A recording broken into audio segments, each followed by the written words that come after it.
하늘도 없으면 그 센터가 무슨 소용이에요? 그럼 어떻게 되죠? 네. 고객이 없으면 그 폐업이죠. 풀어주는 거 아닌가요? 누가 지금 사회복지 통합솔루션 기업 1200 기관이 선택한 기업. 신뢰할 수 있는 기업 어렵고 복잡한 회계 업무 국회어 위탁 서비스와 함께하세요. 국회어. 네, 요즘 들어서 느끼는 거지만 그 창업하려고 하시는 분들이 굉장히 많은 것 같아요. 예. 한 3, 4년 전부터 되게 맞아요. 기하급수적으로. 예, 실제로 근 2년간 국회에서 지금 창업 도와드린 건이 실제로 설립한 것만 150건? 보고 싶고. 예, 그 정도 되는 것 같고. 근데 이제 실제로 많이 물어보시는 것들 중에 하나가 이 창업을 할 때 장교양 기관들도 종류가 여러 가지가 있는데 그중에서 방문요양, 그다음 주간보호센터, 요양원 어떤 거를 창업을 해야 될까 네. 고민하시는 게 많더라고요. 심프로님 어떻게 생각하세요? 우선은 그 생각을 하실 때 방문요양, 뭐 주간보, 요양원 어떤 거를 창업해야 될까 이렇게 생각을 하시면 오히려 더 복잡하실 거예요. 그걸 역으로 바꿔서 생각을 해서 본인의 상황을 가장 먼저 잘 파악하는 게 가장 중요하지 않을까요? 왜냐면 어쨌든 본인이 자본을 얼마나 가지고 있는지 그리고 본인이 잘하는 게 뭔지 역설적으로 그것을 아셔야 본인한테 맞는 거를 창업하실 수가 있는. 보통 이제 전화 왔을 때 이게 이제 조금 한번 깊이 한번 들어가 볼까요?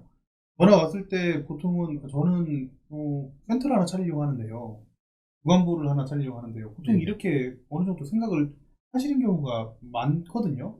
근데 그렇죠. 그럼에도 불구하고 이 그 성격이나 성향이나 아니면 이런 거에 따라서 달라질 수 있다라고 말씀하셨죠. 그렇죠. 저희한테 뭐 이렇게 궁금한 거를 상담을 오시거나 뭐 이야기를 하셔도 저희는 우선은 이게 본인이 만족하는 최고의 결정이 맞는지 저희는 실무에서 경험을 해본 사람들이고 그렇죠. 네. 그분들은 그냥 막연한 생각에 이게 이 정도를 해서 하면은 돈을 얼마 벌고 내가 이렇게 운영을 가장 중요한 된다라는 내용이죠. 네.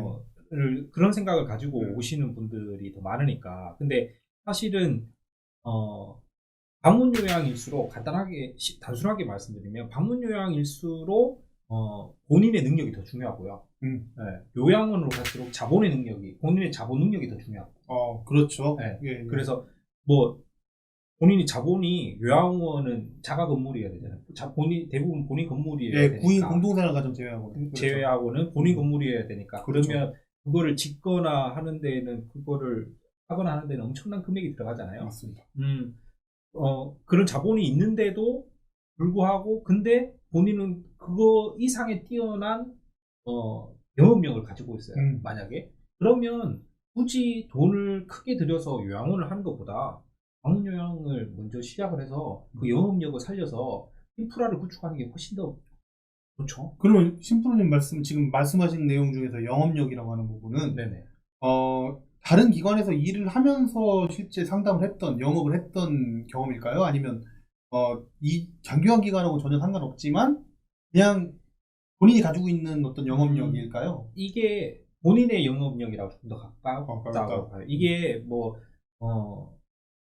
실제로 운영을 해보면 이 마케팅이라는 거에는 왕도는 없거든요. 그렇죠. 정해진 정석은 없어요. 그래서 얼마나 사람들하고 친밀도를 유지해가면서 이 사람을 내 고객으로 만들 수 있다는 건 사실은 어떤 사업이든지 다 비슷한 일단 그건 똑같다. 메커니즘으로 돌아가기 때문에 꼭 뭐 장기요양에서 내가 먼저 일을 해봐야 된다. 그럴 필요는 없는 것 같아요. 그렇진 않고 네네. 일단 이거는 이제 역량의 문제네. 자산 쪽에 좀 더 가깝냐, 그렇죠. 제 역량이 영업 쪽에 좀 더 가깝냐. 그렇죠. 굉장히 중요한 말씀을 하신 것 같아요. 그리고 방문요양 같은 경우에는 자영업에 처음에 시작할 때 더 가깝거든요. 그렇죠. 직접 왜냐하면 몸으로 뛰셔야 되니까. 몸으로 뛰셔야 되니까 처음에 구축을 하기 위해서는.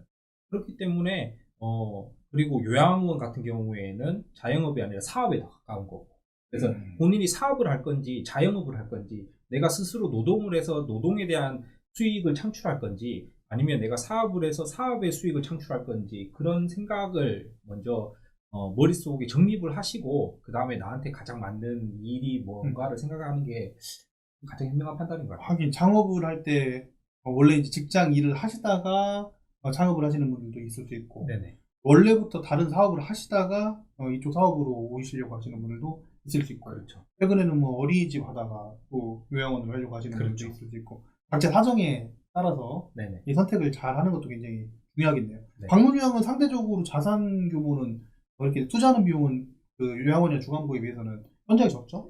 현저하게 네. 좋죠. 그냥 뭐 어디에 있냐가 중요하긴 하지만 그렇게 중요한 거는 아니니까 사실은 그 사무실을 하나 임대해서 그렇죠. 실제로 네. 사무실 하나 있으면 되죠. 사무실 네. 하나 임대해서 책상 하나 놓고 또 시작을 하면 되는 거니까 어디에 있냐보다는 본인 능력을 얼마나 발휘하냐가 훨씬 더 중요한 거라서 예. 그래서 창업 비용은 적게 들어요. 창업 비용이 적게 드니까 그래서 창업도 많이 하세요. 많이 하시죠. 네. 근데 대부분이죠. 네, 네. 본인의 능력을 모르고 그냥 이게 가장 창업하기 저렴하다. 남들이 이야기하기에 뭐 어르신들 뭐 몇 분 이상이 되면 수익률이 어느 된다더라. 정도 네. 된다더라. 그러니까 그럼 나도 해봐야겠다. 이렇게 하면은 다 붙어 쓰시는 거예요. 폐업률도 그만큼 높거든요. 아, 저도 그렇게 생각해요. 딴 거보다 이게 꼭 이 자본만이 돈이 아니거든요. 네네. 시간도 돈이에요. 맞아요. 네. 그 자기 노동 가치만큼 근데 그 그럼요. 고생하는 만큼 그때 딴 데 가서 일을 했으면 그렇죠. 그것도 거기 책정이 돼야 되는 맞아요. 거잖아요. 그래서 잘 생각하셔서 방문요양은 본인의 역량이 제일 중요하기 때문에 그렇죠. 잘 생각하셔서 판단을 하셔야 됩니다. 근데 본인이 능력이 좋으셔서 그 임계점을 넘어가면 방문요양은 굉장히 메리트가 네. 네. 그러면 이제 대부분의 이 창업을 할 때 가장 중요하게 생각하는 게 사실은 이 자본이라고 생각을 하잖아요. 네. 이게 이제 복지 사업이다 보니까 예를 들어 이제 이런 거죠. 내가 자본이 얼마가 있는데 아까 이제 중간에 잠깐 말씀하셨던 것처럼 얼마의 자본을 하면 얼마의 매월 수익이 난다. 네. 이런 개념을 가지고서 사실 접근해야 되는 거잖아요. 어쨌든 사업이니까. 그렇죠. 예. 네. 근데 혹시 신프로님이 생각하시기에 이거보다 더 중요한 부분이 있을까요? 그러니까 달콤한 말만 자꾸 들으시려고 음. 하시는 거예요. 그래서 사실은 현실을 알고 그 다음에 그 뒤에 어르신들이나 수급자가 이만큼 있을 때 내가 그렇죠.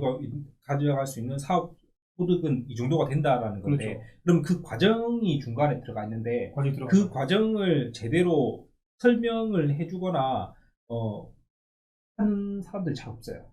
그게 진짜 힘든 파트거든요. 보통 없죠. 네. 왜냐면 이게 된다 안 된다로 보통 판단을 하고 그러니까 대부분 결론적으로 얘기를 하죠. 방문요양도 그 과정까지 못 가기 때문에 폐업을 하는 거거든요. 그렇죠. 요즘 방문요양 센터는 사실은 뭐 어떤 분이 그러시더라고요. 뭐 미용실, 부동산 보호가 많은 게 방문요양 센터라고. 오, 그렇게까지 많나요? 왜냐면 사실 그렇게 많을 수도 있겠네요. 네. 네. 뭐 주간보호센터나 요양원 같은 경우는 만약에 서울이나 경기도권에서 오픈한다? 그러면 일단은 전국 어디서 오픈하나 들어오는 공단에서 들어오는 수가는 똑같잖아요. 똑같죠. 그러니까 그 큰 규모로 자기가 뭐 임대를 하거나 건물을 하려고 해도 굳이 내가 이 복지 사업을 하면서 이 정도 수익률보다는 차라리 내가 이거를 내 건물이 있으면 이걸 임대하는 수익률이 더 낫겠는데? 라고 생각을 할 수도 있는 그렇게 거예요. 생각할 수 있죠. 근데 방문요양은 어쨌든 작은 사무실만 있으면 되니까 창업을 손쉽게 하시니까 전국 어디 있어도 그러니까 창업도 많이 하시고 그 다음에 지하에 오픈하시는 분도 있고 뭐 2층 3층에 오픈하시는 분들도 있고 또 어디서든 오픈하실 수가 있습니다. 실제로도 근데 정말 통화를 해보고 운영하시는 분들하고 함께 하고 있잖아요. 저희 파트너스들하고 함께 할 때 이제 느끼는 게 정말 제대로 운영이 되는 기관들, 그러니까 정말 수익이 나면서 운영이 되는 기관들이 이렇게까지 얘기하면 좀 너무 심할지 모르지만 반절? 네. 네, 한 5-60% 정도밖에 안 되지 않나. 좀 그렇게 보이거든요. 네. 네. 근데 이제 사실은 아까 말씀하셨던 것처럼 많은 자본이 안 들어가기 때문에 네네. 예, 그렇기 때문에 굉장히 어떻게 보면 메리트 있어서 계속 이제 들어오시는 거고 이 한쪽에서는 좀 레드오션이라는 얘기도 사실 굉장히 많아요. 잘 몰라서 도전하시는 분들이 많죠. 그런데도 계속 네. 도전을 하거든요. 그리고 이런 얘기도 좀 많이 들리는 것 같아요. 이게 처음에 방문요양이든 주간보호든 시설이든 어쨌든 이 지원을 받다 보니까 네네. 공단에서 네네. 행정 업무가 굉장히 많잖아요. 네네. 네, 그래서 그런 부분들을 따로 어떤 거를 공부를 해야 되냐, 네, 이런 부분들 많고 그런 얘기를 많이 하시거든요. 그런 말들 많이 하시더라고요. 이렇게 네. 회담 오시면 뭐 자기는 그 이제 노인복지나 장기요양에 대해서 하나도 모르는데 그렇죠. 그러면 이런 서류나 뭐 행정이나 이런 것들은 어떻게 하면 되고 막 그 편철은 어떻게 해야 되고 뭐 이런 그렇죠. 것들에 어디 대해서 어떻게 해야 되나. 벌써부터 그런 것을 고민하시는 분들 초기부터 걱정을 하시죠. 초기부터 예. 많이 예. 하시더라고요. 근데 그거는 초기 단계에서 걱정하실 게 아니거든요. 그리고 대부분 지금 창업을 해드리고 많은 분들을 보면 사실은 초기에 그런 것들을 해드려도 어차피 다 잊어버리세요. 왜냐하면 내 앞에 있는 일은 내가 이거 창업하고 오픈하는데 집중을 하다 보니까 어차피 다 잃어버리셔서 추후에 이 스텝을 밟아가는 게 되게 중요하거든요. 그리고 사실은 행정에 대해서는 모르셔도 창업하는데 전혀 아무 문제가 없습니다. 왜냐하면 지금은 어쨌든 이런 욕구가 있다라는 것들을 많은 사람들이 알고 있고 그렇기 때문에 국회어라는 저희 회사가 존재를 해서 저희가 하는 주된 업무가 운영, 행정을 도와드리잖아요. 예. 뭐 그 회계, 세무, 노무, 평가, 현지조사 그렇죠. 포함해서 모든 그 다음에 직원들이 어떤 서류를 해야 되는지, 그 다음에 이번 달 오늘은 무슨 일을 해야 되는 건지, 매월 일지는 안내해드리고 어떻게 있죠. 써야 되는 네. 건지 이런 것들에 대해서 그리고 기본 청구를 하는 방법부터 시작해서 1부터 100까지 다 가르쳐 드리는 맞아요. 거잖아요. 그렇기 때문에 사실은 오히려 이걸 어설프게 알고 있으면 오히려 도구로 돌아가요. 그래서 예를 들어서 자기가 근무를 오래 하긴 했지만 뭐 편법을 쓰면서 이렇게 운영했다거나 뭐 이런 곳에서 FM대로 제대로 배우지 못한 거 이게 정답인 줄 알고 아, 예. 했다가는 독이 되기 때문에 이렇게 말씀드리는 게 나을 것 같습니다. 이게 내가 이제 사회복지사로 어느 다른 기관에 이제 들어가도 그 안에서 하는 일은 한정돼 있어요. 네. 그러니까 내가 창업자로서 일을 한 게 아니고 어떤 만약에 프로그램이면 프로그램 생활복지사로서 일을 한다든지 아니면 청구 담당자로서 일을 한다든지 그렇죠. 아니면 회계 담당자로서 일을 한다든지 요양보호사로서 이렇게 일을 하다 보니 그러다 보니 저 안에서 있는 그 경험이 100%다 창업에 도움이 되는 것은 아니다. 이렇게 말씀하시는 거죠. 그렇죠. 그 직원으로서 일했던 거랑 또 다른 거니까 그 만약에 보건보호센터로 가정했을 때 일이 1부터 10까지가 있다면 본인이 한 일은 그 중에 3번 일을 자기가 한 거예요. 예. 근데 자기가 1번부터 10번까지 일을 다 해보고 나서 창업을 해야겠다라는 생각이 들면 그렇게 생각할 수 있죠. 그러면 뭐 5년이 걸릴지 10년이 걸릴지 실제로 자기가 만약에 센터장이 돼서 뭐 대표자가 있는 데서 직접 운영을 해봤어요. 그러면 뭐 그나마 조금 도움이 되겠죠. 가장 창업과 가까운 게 어쨌든 운영을 하는 센터장의 역할이니까. 네.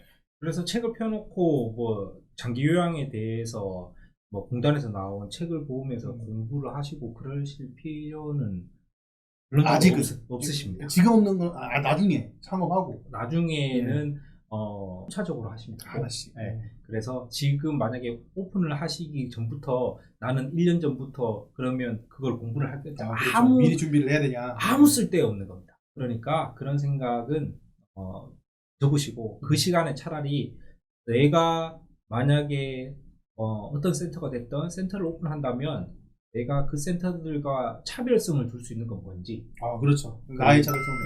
나의 차별성은 뭔지 네. 그리고 내가 이용할 수 있는 뭐 홍보나 마케팅에 대한 노하우를 가지고 있다. 아니면 노하우에 대해서 연구를 하시는 게 오히려 훨씬 도움이 되지. 아무리 자기가 편철에 대해서 잘 알고 서류에 대해서 잘한다고 한들 수급자가 한 명도 없으면 그 센터가 무슨 소용이에요? 그럼 어떻게 되죠? 네. 고객이 없으면? 그럼 폐업이죠. 도와주는 거 아닌가요? 누가 아니 나라에서 이렇게 지원되는 게 없는 건가요? 전혀 없죠. 전혀 없죠. 폐업인 거죠. 근데 자기가 서류에 대해서 잘 몰라. 근데 본인이 오픈을 하자마자 영업 능력이 엄청 뛰어나서 어르신이 40분, 50분 막 줄을 서서 기다리고 대기가 걸리고 그래요. 그러면 서류는 자기가 아니더라도 더 유능한 업체나 뭐 어떤 회사에 도움을 받아서 그럼 국회의원처럼 이런 저희 회사처럼 도움을 받아서 할 수도 있는 거고. 그렇죠. 네. 그게 아니면 우수한 직원들을 여러 명 고용해서 쓰면 되는 거예요. 맞아요. 그래서 우선 소득을 만드는 게 우선이지. 자기 머릿속에 그걸 다 넣으실 생각을 하시는 건 낭비. 이 복지사업이 이런 그 급여나 이런 부분들로 이렇게 많이 이제 사업을 하다 보니까 급여 생활자라고 하죠. 그러니까 안정적인 급여를 목표로 창업하시는 분들이 상당히 네네. 많으세요. 네네. 지금 실제 상담을 해보면 그래서 가족끼리 사업을 하면 어떨까라는 생각을 하시는 분들도 많거든요. 실제로 하시는 분도 많고 실제 가족 사업을 하시는 분도 그렇죠. 많고 그래서 그 부분에 대해서는 셰프님 어떻게 생각하세요? 가족 사업으로 복지 사업을 하는 거. 방문 요양 같은 경우에는 대부분 혼자서 혼자서 하시거나 하시죠. 아니면 그냥 부부가 하시거나 뭐 이렇게 해서 크게 문제되지는 않아요. 음. 네. 규모가 커지기 전까지 그렇죠. 네, 크게 문제가 되지는 않는데 사실은 가장 큰 문제가 되는 거는 이제 규모가 조금 있는 주간보나 요양원 같은 경우는 아예 가족들이 다 335 어디 가서 취업을 하니 뭐 취업을 잘 못할 것 같고 8촌까지 네, 취업은 잘 못할 것 같고 네. 그러면 뭐 엄마는 뭐 조리사 하고 네, 그리고 뭐 아들은 운전을 하고 그렇죠. 네, 그리고 뭐 사회복지사 갖고 있는 아빠는 뭐 센터장으로 놓고 뭐 이렇게 해서 가족 사업으로 해서 가족 전체가 거기를 해서 오픈하는 경우가 많은데 우선은 추천하지 않습니다. 너무 리스크가 커요. 리스크라는 게 일을 제대로 안 하는 리스크를 말씀하는 걸까요? 그런 것들도 있고, 근데 가족 사업이기 때문에 열심히 그렇죠. 잘해보자라고 열심히 그럴 할 수 수 있잖아요. 있죠. 근데 그게 문제가 아니라 공단에서 가장 먼저 타깃이 되는 게 가족 사업을 하는 분들입니다. 네, 지금 공단에서 지금 인건비 지급 비율이나 현지조사 같은 걸 보면 가장 첫 번째 하는 질문이 여기 가족이 몇 명이에요. 몇 명이냐? 네. 그렇죠. 그리고 본인이 센터장이라면 그러면 센터장님이랑 일반 직원들이랑 급여의 비율 퍼센테이지를 비교를 해요. 네. 그리고 그 직원 중에 가족이 있다면 그 가족과 일반 직원들의 급여 차이를 비교를 해요. 왜냐하면 인건비 지급 비율이라는 건 직원들한테 나눠주게 돼 있는데 그거를 이용해서 내 가족은 더 가져가고 일반 직원들은 그거보다 덜 가져가고 이렇게 하는 구조를 짠다는 걸 공단에서 너무 잘 알고 있거든요. 직원들 입장에서 상대적 박탈감이 있을 수 있겠네요. 그렇죠. 네.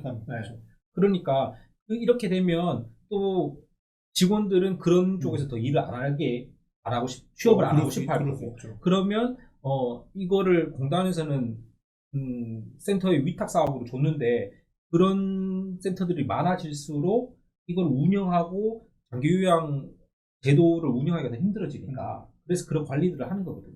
그래서 너무 아무것도 이게 지식이 없으신 분들한테는 조금 어렵게 들리실 수도 있는데 현명하게 하셔야 됩니다. 그래서 이거를 무조건 가족들이 만약에 처음에 할 때는 아무도 없어서 다 붙어서 도와줄 수가 있어요. 맞아요. 근데 왜냐면 버티는 동안 제가 그 말씀 드리려고 했어요.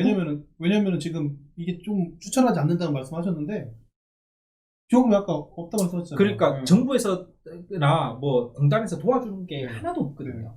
그래서 방문용 같은 거는 아까 같은 경우에는 아까도 말씀드렸지만 자본이 많이 안 들어가요. 그렇죠. 그 대신에 주간보나 요양원 같은 경우에는 주간보 요즘 창업을 제일 많이 하시니까 요양원은 너무 크기가 크니까 우선 주간보를 대해서 이야기를 하다 보면 건물을 이제 임대를 해야 되면 임대에 대한 보증금 들어가죠. 그리고 안에 인테리어를 해야 되죠. 그럼 소방도 하고 노유자 변경해야 되죠. 그 다음에 뭐 그렇게 해서 오픈을 한다고 해도 거기까지만 보통 다 계산을 하세요. 그렇죠. 그러면은 뭐 보증금 얼마에 평당 예를 들어 80만 원에 인테리어를 하고 소방하고 전기하고 뭐 이렇게 해서 내가 뭐 100평이라 그러면 얼음 잡아서 얼마 들어가겠다. 뭐 1억 2, 3천 들어가겠다. 뭐 이렇게만 단순히 생각을 하시는데 그건 시작이거든요. 그거 말고 그 이후에 필수 인력은 오픈하는 동시에 무조건 거기에 있어야 되는 인력이에요. 그 인력들만 봐도 적어도 5명은 기본 5명 있어야죠. 기본 5명은 있어야 돼요. 그러면 한 사람도 인건비를 받았을 때 200만 원이면 한 달에 1000만 원이잖아요. 그렇죠. 그죠? 근데 이렇게 생각할 수 있단 말이죠. 그 지금 말씀을 하시는 그 내용 중에 5명이 가족이면 그걸 버틸 수 있잖아요. 가족이면 버틸 수는 있죠. 초반에는 그렇게 해서 버틸 수가 있다는 거죠. 근데 그게 장기적으로 갔을 때는 그게 독이 돼서 돌아온다는 거죠. 그래서 그 지도 점검이나 현지 조사 이런 것 때문에. 그렇죠. 근데 맞아요. 그 부분이 처음부터 막 조사나 이런 부분들이 처음부터 창업할 때 이게 와닿지는 않으실 수도 있을 것 같다는 생각에 네. 이렇게 말씀드려도 괜찮을까 싶은데 이게 이제 단순하게 월급으로 이걸 설명드리면 네. 너무 직설적일까요? 그러니까 예를 들어 아니, 월급으로 들어- 설명을 드려도 예를- 되죠. 네. 예를 들어서 이제 가족들한테 월급을 어느 정도 이제 인원수가 좀 어르신 차고 나면 월급을 250 줬다가 350을 맞췄다 뭐 이렇게 할 수 있는 거잖아요. 가족이니까. 그러니까 아까 그 제가 네, 이야기했던 네. 거랑 비슷한 맥락이죠. 네, 네. 그게 문제가 되는 거죠. 네, 근데 예를 들어 저는 이제 그렇게 많이 설명드리긴 해요. 네. 300만 원을 가지고 공고를 내면 예를 들어 사무국장 줄 서겠죠. 그러니까 네. 그거를 공고를 내서 오세요. 그러면 경력 많은 분들도 올 테고 위보다 훨씬 더 많은 그렇죠. 그분이니까 네. 정말 이 경력뿐만 아니라 능력 좋으신 분들이 우리 가족들보다 능력 좋으신 분들이 올 수 있는데 네. 그거를 말하자면 기회비용을 뺏는 거네요. 기회를 뺏는 거죠. 그렇죠. 기회를 네. 뺏는. 네. 그리고 그게 궁극적으로 따졌을 때 창업의 단점이 될 수 있는 부분, 그러니까 우리한테 피해가 올 수 있는 부분은 창업자분들한테 피해가 올 수 있는 부분은 이렇게 좋은 인력들이 구성해 나가는 기관과 네. 우리 가족들이 구성해 나가는 기관이 네. 운영에 대한 그 능력 차이가 많이 날 거다. 네. 이런 얘기를 좀 많이 해드리고 그러니까 그 장기요양 국민보험공단에서도 이런 것들을 문제를 삼는 거죠. 네. 남의 다른 사람들의 기회비용을 뺏어간다고 생각을 하는 거니까. 그러니까 지금 저희가 이제 질문이 하다 보니까 엄청 깊어졌는데 네. 이 가족 사업으로 어떨까요라고 지금 그 질문을 드렸어요. 네. 그러면 가족이 그런 능력을 어느 정도 가지고 있고 급여를 적정하게 책정을 한다면 예를 들어 본 거예요. 그렇다면 괜찮은 거 아닌가요? 그럼 괜찮죠. 그러니까 회계가 투명하고 급여가 투명하다면 괜찮죠. 그러니까 근데 명확하고 깨끗해야 되는 거죠. 쉽지 않다. 네. 쉽지 않죠. 네.